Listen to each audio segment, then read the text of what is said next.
Salut les gars, j'espère que vous allez bien pour ça très bien. On se retrouve aujourd'hui pour une nouvelle vidéo. Donc voilà, ça fait un peu longtemps. Mais bon, je n'avais pas trop d'idées de vidéos à sortir. Ça fait quoi? Ça fait 2 semaines qu'on s'est quitté, mais bon.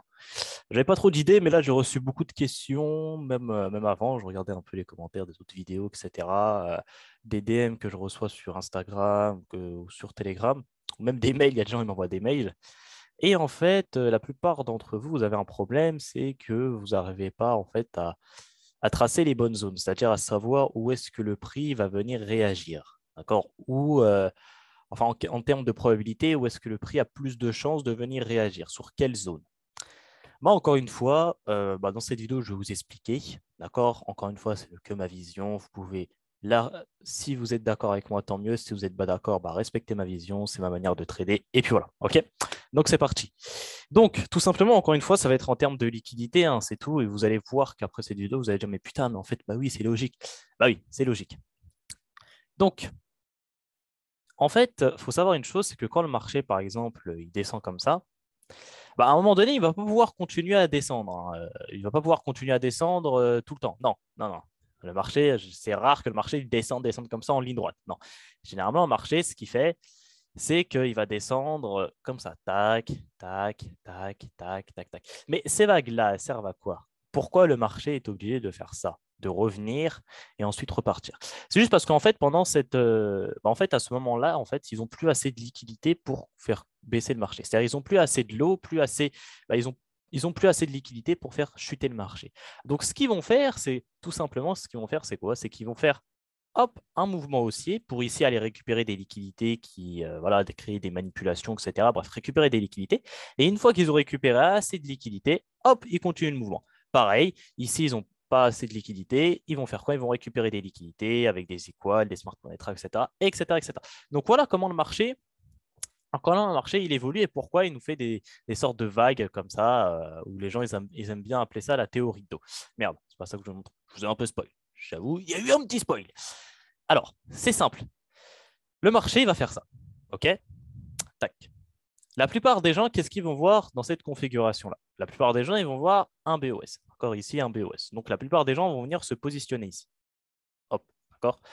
On se rappelle encore une fois que les smart monnaies, il faut savoir que voilà, c'est de la liquidité. D'accord? Les smart monnaies, c'est de la liquidité. Nous, notre but ici, votre but à vous, si vous regardez ma vidéo, en tout cas, c'est votre but, c'est d'être au-dessus des smart monnaies. C'est-à-dire, c'est de liquider aussi les smart monnaies. C'est-à-dire, on liquide les retail, d'accord? Donc, on liquide ceux qui font du résistance, support, equal high, equal low et tout le tralala là. Et aussi, on va venir liquider les smart monnaies, c'est-à-dire les smart monnaies, les gens qui font du boss PY tous les jours, etc. D'accord? Je ne dis pas encore une fois que ça ne marche pas, il y a des gens qui sont rentables comme ça, tant mieux pour eux. Mais nous, on n'a pas la même vision. On a une vision au-dessus. Pour ma part, en tout cas, j'ai une vision au-dessus. Je me considère comme au-dessus. Hein. Enfin, en termes de vision, en termes de rentabilité, ils sont peut-être plus rentables comme moi, mais en termes de compréhension et de vision, je pense que je pense qu'on est au-dessus. D'accord? Enfin bref. Donc ici, nous, ce qu'on va faire, c'est qu'on va tout simplement attendre. Donc là, ça va être un smart net trap, hein, c'est sûr. Les gens, ils vont tous se placer là. Ce qu'on va attendre, il y a deux solutions. Ce qu'on va attendre, en fait, ça veut dire que le marché va venir liquider ça. Le marché ici va venir les liquider. C'est-à-dire que ce smart money trap là, c'est-à-dire leur PY ici, hop, ils se sont fait liquider. D'accord? À ce moment-là, qu'est-ce qui va se passer qu'est-ce qui va se passer dans la tête du smart money? La tête du smart money, lui, va se dire, OK, là, on change de tendance. Du coup, il va venir acheter là. OK? Il va venir acheter là. Voilà. Ça, déjà, c'est un autre smart money trap. On va le voir par la suite. Mais en fait, ça, c'est ce qu'on appelle des fake BMS. Ça veut dire que c'est des fakes en fait boss. C'est-à-dire c'est des faux boss. C'est des faux boss pour induire en erreur les gens, tout simplement. Et là, en fait, ce qui va se passer, c'est juste que le marché, il va descendre, il va continuer à descendre. Là, il va venir liquider les smart monnaies qui auraient cru qu'ici que c'était un boss, un changement de tendance. Il va venir les liquider. Et nous, où on va se positionner? On va tout simplement venir se positionner ici dans cette zone-là. Voilà. Où est-ce qu'on va se positionner? On va se positionner là. Pourquoi on se positionne ici? Parce que tout simplement ici, le prix, il est venu prendre la liquidité des smart monnaies ici et des smart monnaies ici. C'est en fait le prix et des retail aussi. Il y a des retail qui sont positionnés ici. Hein. Attention, il faut savoir que les smart monnaies et les retail, leur manière de trader est très très similaire. Même s'ils ne s'en rendent pas compte, c'est très très similaire. D'accord? Si vous regardez les smart monnaies, euh, généralement, ils se placent beaucoup, leur PY est beaucoup placé sur des equals sur des equals, des supports, des résistances, même des trail line. Généralement, c'est beaucoup positionné là-bas. j'ai un mort. Si vous regardez un peu, vous allez voir que généralement à 80%, c'est positionné là-bas. OK? Donc voilà, ici, on liquide en fait tout le monde. On liquide les retail, les smart money et ici. C'est-à-dire on les liquide vers le haut et on liquide vers le bas. C'est-à-dire qu'en fait, ce mouvement-là, cette zone-là, ici précise, alors, je vais effacer ça, hop, tac, tac, tac. Cette zone-là, en fait, c'est une zone qu'on va appeler un point mort. C'est-à-dire c'est un point mort. C'est un point où il n'y a plus de liquidité. C'est-à-dire c'est là où le marché a récupéré toute la liquidité. C'est-à-dire que l'argent, à ce moment T, l'argent, où est-ce qu'il est? Il est là. D'accord? Parce que c'est là où on a récupéré toute la liquidité. On a récupéré la liquidité ici, on a récupéré la liquidité vers le bas. C'est-à-dire qu'ici, c'est le sommet où on a récupéré toute la liquidité. C'est ce qu'on appelle, c'est ce que j'appelle moi personnellement un point mort. J'appelle ça sur le marché un point mort. Un point où il n'y a plus rien. Un point mort. Voilà, parce qu'on a récupéré toute la liquidité. Ici, il n'y a plus d'argent à venir chercher ici. Certes, c'est quand même une liquidité, mais en termes de statistiques, de probabilité, de ce que vous voulez, ici, il y a peu de liquidité. Il y a vraiment peu de liquidité. Donc pour moi, c'est un point mort. Et tout simplement, le prix, qu'est-ce qu'il va faire? Il faut savoir que le prix, il aime réagir, il aime revenir sur la liquidité, il aime retester la liquidité, ce qu'on appelle des mitigations. C'est-à-dire qu'ici, en fait, ce mouvement-là, on peut le considérer comme un inducement. C'est un inducement. D'accord? C'est un inducement. On liquide tout le monde. On a liquidé les retail, les smart money. Donc là, c'est un inducement. Maintenant, après qu'on ait fait l'inducement, il faut qu'il y ait une mitigation de cet inducement-là. Il faut qu'on vienne mitigate cet inducement-là. Parce qu'il faut savoir que les institutions, les banques, bref, tout le tralala, ils aiment bien revenir sur l'argent, revenir retester l'argent et ensuite repartir. Donc ici, ce qu'on va tracer, c'est ça. On va tracer ici un PY. Hop. On va attendre que le prix vienne dedans. Et là, on va chercher à vendre. Tout simplement. Voilà les vraies zones. Voilà les zones que vous devez vous intéresser. Voilà les zones dont vous devez vous intéresser. Toutes les autres zones comme ça, des PY basiques, je ne dis pas que vous ne devez pas vous intéresser, ça dépend, d'accord? Si c'est un PY, je ne sais pas, par exemple comme ça, on voit que le prix, on voit que le prix, boum, il chute, et là, il vous fait une liquidité comme ça, tac, et là oui, ça c'est un cas, c'est un autre cas, mais ça c'est un inducement encore une fois, parce qu'il y a de la liquidité juste avant, d'accord? Ça oui, c'est un bon PY. Mais généralement, le marché ne fait pas tout le temps ça, d'accord? Il ne fait pas tout le temps ça. Le marché, il fait des fois beaucoup ça. Beaucoup, généralement, le marché il vient liquider les gens ici, et il revient les liquider vers le bas. En fait, il faut savoir une chose, c'est que le marché, comment les institutions fonctionnent, comment elles font de l'argent sur la contre-logique des êtres humains. C'est-à-dire un être humain normalement constitué voilà, avec un cerveau normal, la logique des choses pour lui, ça va être d'acheter ici, ça va être de vendre ici. D'accord? Et bien en fait, les institutions, elles vont aller à l'encontre en fait du commun émotionnel, c'est-à-dire à l'encontre de la logique du cerveau humain. C'est comme ça qu'elles agissent. C'est pour ça qu'on dit généralement, ici, elles achètent, hop, pour vendre. Si tu dis ça à un être humain dans la rue, tu vas lui dire, écoute, moi j'achète pour vendre, il va te dire, mais qu'est-ce que tu me racontes? Pourquoi tu n'achètes pas directement? Pourquoi tu veux acheter? C'est comme si tu achetais une pomme pour derrière à la vendre. D'accord? Tu achètes une pomme et tu la rembourses. On va dire ça. Tu achètes une pomme, tu la rembourses. Quelle est la logique derrière? Il n'y a aucune logique. C'est pas logique. D'accord? C'est pas logique. Et c'est comme ça que les institutions font leur argent. Elles font leur argent sur le contre commun émotionnel des gens, tout simplement. Voilà. Et ça, il faut le comprendre. C'est pour ça que aussi le trading, c'est très compliqué. D'accord? C'est très compliqué parce qu'il faut réfléchir des fois en contre-logique. Il faut réfléchir en contre-logique. D'accord? Mais quand on comprend le fond, donc comment ils agissent, c'est logique. En fait, ils viennent juste les liquider pour récupérer assez d'argent ici pour enfin faire leur puissance. C'est comme je vous ai dit. Je vous ai dit, il y a une liquidité par exemple ici, hop, là, ils viennent liquider ces gens-là. Du coup, ici, ils ont récupéré pas mal de lots, pas mal de lots, pas mal d'argent aussi. Et avec tous ces lots-là et tout cet argent-là, qu'est-ce qu'ils vont faire? Eh bien, là, ils ont récupéré de la puissance. C'est-à-dire que là, il y avait de la puissance. Ils ont récupéré cette puissance ici. Maintenant, cette puissance, ils vont l'utiliser. Et ils vont l'utiliser pour faire quoi? Soit ils vont l'utiliser pour faire un mouvement baissier, soit ils vont l'utiliser pour faire un mouvement haussier. Là, ici, ils l'ont utilisé pour faire un mouvement baissier parce qu'on avait un order flow baissier, on avait cette liquidité-là qui était en bas, etc., etc., etc. D'accord? Mais voilà, c'est simple.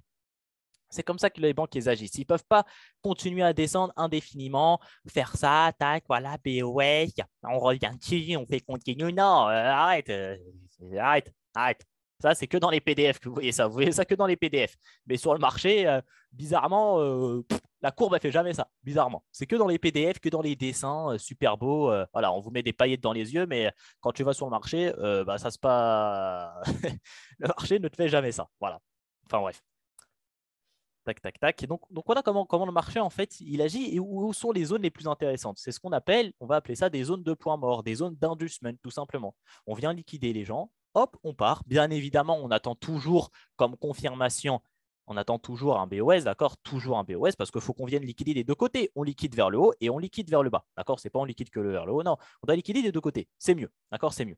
C'est mieux qu'on liquide des deux côtés. On les liquide là, on les liquide là. Et là, du coup, là, on a une zone très intéressante. On attend qu'on vienne dessus. Et là, on peut chercher une vente ici, d'accord? Chercher à vendre, tout simplement. Donc ouais, voilà. On peut assimiler ça pardon, à un breaker block, d'accord? Un breaker block, etc. Mais oui, c'est entre guillemets, oui, c'est un breaker block aussi, hein. Enfin bref. Donc on va aller directement voir ça sur le marché. Et vous verrez que ces zones-là, en fait, bah, c'est les zones les plus pertinentes et c'est ces zones-là à laquelle vous devez vous intéresser le plus, d'accord? C'est vraiment ces zones-là où vous devez attendre que le prix revienne. Parce que c'est là où on a le plus de probabilité, de chance que le prix vienne rebondir dessus. Voilà, tout simplement. Donc, on va effacer ça. Ouais, ça aussi, on va l'effacer, c'est bon. Et on va directement aller voir. Je vous ai tracé un peu sur le marché des petits trucs qui s'étaient passés. Donc, on va revenir. J'ai tracé jusqu'où là? Ok, j'ai tracé jusqu'ici. Ouais, je vais mettre ça. Je ne sais pas si je dois le mettre, si c'est utile. On va l'enlever pour l'instant. D'accord. Donc là, j'ai fait des petits exemples histoire de vous montrer un peu comment le prix effectué. Donc là, vous voyez qu'ici, on est par exemple sur une tendance. Donc là, on voit qu'on entame un order flow baissier. D'accord, on entame ici un order flow baissier. Et on voit que le prix, bah, il descend, il descend, il descend. Mais à un moment donné, on voit qu'il n'a plus de pouvoir. Par exemple, ici, regardez. J'ai oublié de tracer cet exemple-là. Mais regardez, par exemple, ici, sur cette configuration-là. On voit qu'ici, on vient liquider ces personnes. D'accord, on voit, vous voyez qu'ici, ça, c'est hop, ça, il y a beaucoup de gens qui s'étaient positionnés ici en vente, en vente, en vente, en vente, en vente. Et là, du coup, ce qu'on vient faire, bah, c'est qu'on vient déjà les liquider. On vient liquider tous ces equals-là. Hop. On voit qu'ici, on prend aussi le low, d'accord? Donc, il faut savoir aussi quels sont les vrais lows et les vrais highs, d'accord? Ça, si vous voulez, je vous ferai une vidéo dessus, mais c'est assez simple. Donc là, on voit qu'on les liquide vers le haut, on voit qu'on les liquide vers le bas, et le prix, où est-ce qu'il vient réagir? Hop, tac, tac, tac, tac, boum, tu traces ton truc comme ça, tralala, tralala. Hop, il vient réagir ici. D'ailleurs, ce qui est excellent, c'est que juste avant, on nous fait un petit Smart Money Trap en même temps. D'accord? Ça, c'est ce que j'appelle aussi un inducement. Un inducement juste avant de venir. D'accord? Donc là, on voit qu'ici, ce sont des Smart Money Trap. Okay, on voit que ça, ce sont des Smart Money Trap. Voilà, tous les gens viennent se positionner ici. Hop, BOS, etc. Sauf qu'ils n'ont pas compris que le prix, hop, il devait revenir réagir dessus, faire une mitigation et hop, le prix part. Tu vois? C'est encore mieux, quant à cette configuration-là, c'est encore mieux quand le prix vient de faire ça en même temps. Tu vois? Hop, t'as ça, donc il te liquide bah, des deux côtés. Et c'est encore mieux quand le prix, il vient te faire ici un petit truc. Il vient te faire ici une petite feinte pour, pour tous les smartphones, etc. Une petite feinte, on vient les liquider, on repart. C'est encore mieux. C'est-à-dire que là, on récupère la liquidité ici, et on la récupère encore ici. Et là, tu as le vrai mouvement ici qui est créé. Ça, cette configuration-là, c'est encore mieux. C'est encore mieux. D'accord? Mais si elle n'est pas là, c'est pas très grave. Mais c'est encore mieux. C'est vraiment encore mieux. OK? Mais généralement, il y a beaucoup ça, hein. Généralement, il y a beaucoup ça. Il y a une petite feinte qui est créée juste avant pour induire tout le monde en erreur. On vient tous les liquider et après, on repart. Hop, hop, hop, hop, hop, hop. Donc voilà, le trading, en fait, pour faire son argent, faut aller faut aller au contresens émotionnel des gens, tout simplement. Faut que les gens y perdent. Si tu veux faire ton gain, il faut sortir les gens. C'est un peu diabolique, d'accord? Mais écoute, tu es dans le trading et si tu veux faire de l'argent dans le trading, bah, faut que tu te places quand tout le monde se fait sortir, tout simplement. Parce que si tu te places quand tout le monde se place, où est la liquidité? C'est-à-dire que tu fais partie de la liquidité. C'est pour ça que dans le trading, on a 90% de perdants et 10% de gagnants. Parce que les 10% de gagnants, ils ont compris qu'il fallait d'abord attendre que les 90% perdent leur position pour ensuite récupérer l'argent, bah, l'argent de leur position. Parce que si tout le monde gagne, tout le monde gagne de l'argent. D'accord? Tu fais partie des 90%. Tu ne peux pas gagner de l'argent parce que le marché fonctionne sur la liquidité. C'est quand tu gagnes de l'argent, c'est quelqu'un derrière qui l'a perdu. Et quand tu perds de l'argent, c'est quelqu'un derrière qui vient de le récupérer. Est-ce que tu vois la logique? Donc forcément, si tu veux gagner de l'argent, eh ben, il faut piéger les gens. Il faut attendre que les gens se fassent piéger pour récupérer leur argent. En fait, c'est de la logique. C'est vraiment de la logique. C'est de la logique. C'est comme ça que le marché il fonctionne. Donc là, on voit qu'on l'a liquidé. Bah, on l'a liquidé vers le haut. Vers le bas aussi, on a pris la liquidité. Et là, on liquide ici. Parfait. Là, tout le monde a juste positionné ici. On les liquide et on part. C'est encore beau.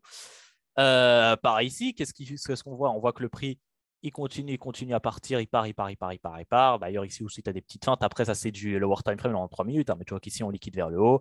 On prend aussi vers le bas. Le prix, il réagit ici. Boum. D'ailleurs, le prix revient réagir en plus ici. Bon, ça, c'est un autre cas, d'accord? Bon. Des fois, dans les vidéos, je vais trop loin et je vous explique des choses qui ne sont pas censés, je ne suis pas censé vous expliquer dans la vidéo. Mais bon, ça, c'est d'autres cas. Donc ici, la même chose, on voit que le prix, il part, sauf qu'à un moment donné, bah, le prix n'a plus assez de liquidité. Donc, qu'est-ce qu'il va faire? Eh bien, il va bien liquider les gens. Tac. Donc, on voit ici, il liquide les smartphones qui seraient positionnés ici. D'accord. En même temps, ici, voilà, il y a des liquidités. On les liquide vers le haut. Boum. On liquide vers le bas. Parfait. Et maintenant, on attend la mitigation de cet inducement-là. Hop, le prix revient rebondir dessus et il part. Voilà. Et c'est tout le temps la même chose. Hein. Généralement, c'est tout le temps la même chose. On voit pareil ici. Qu'est-ce qui se passe? Donc, hop, hop, hop, hop. Le prix, qu'est-ce qu'on voit? On voit qu'il liquide les gens ici. D'ailleurs, il est liquide aussi ici. Tac, tac, tac. Il liquide même là. Donc, ça, c'est bien. On voit qu'il liquide vers le haut. Il liquide vers le bas. Et maintenant, bah, on attend à ce que le prix revienne rebondir dessus. Ce qui est bien, c'est que le prix nous fait, hop, comme vous savez, un petit inducement juste avant. C'est-à-dire, la plupart des gens se seraient positionnés ici. Un petit inducement juste avant de partir. Hop. Et on revient dessus et on part. Donc, pareil, c'est pareil pour la montée ou pour la descente. Hein. Que ça soit dans un order flow aussi, en order flow baissier, c'est la même chose. Là, je vous présente que pour le baissier parce que sur EURUSD, on est sur un order flow baissier. Donc, forcément, il faut plus chercher à vendre qu'à acheter parce que la tendance est baissière et il faut aller dans la tendance. Il ne faut pas jouer contre tendance. Ça n'a aucun sens. Il faut trader dans l'order flow. Si l'order flow il est baissier, cherche des ventes, mets les probabilités de ton côté. Pourquoi tu cherches à acheter absolument? Non, tu peux acheter sur le court terme, bien évidemment, d'accord, pour trader les retracements, etc. Mais trader les retracements, c'est très compliqué. Nous, notre but, c'est d'être rentable en trading. Donc, c'est essayer de faire le trading le plus simple possible. Pourquoi commencer à se mettre des bâtons dans les roues en essayant de chercher des achats alors que l'order flow, il est baissier? Pourquoi tu commences déjà à mettre les probabilités pas de ton côté? Tu vois? Voilà, si tu fais un défi, etc., pour essayer de prendre le maximum de trades, voilà, t'amuser, pourquoi pas? Mais si tu es sur un compte propre firme, si tu es sur un compte personnel et que tu vas être sérieux dessus, mets toutes les probabilités de ton côté. Trade que les meilleurs setups. Si l'order flow est baissier, vends. Pourquoi tu veux acheter? Tu peux acheter encore une fois, hein, mais moi, je fonctionne en termes de probabilité, je fonctionne en termes de simplicité. Je cherche la chose la plus simple. D'accord?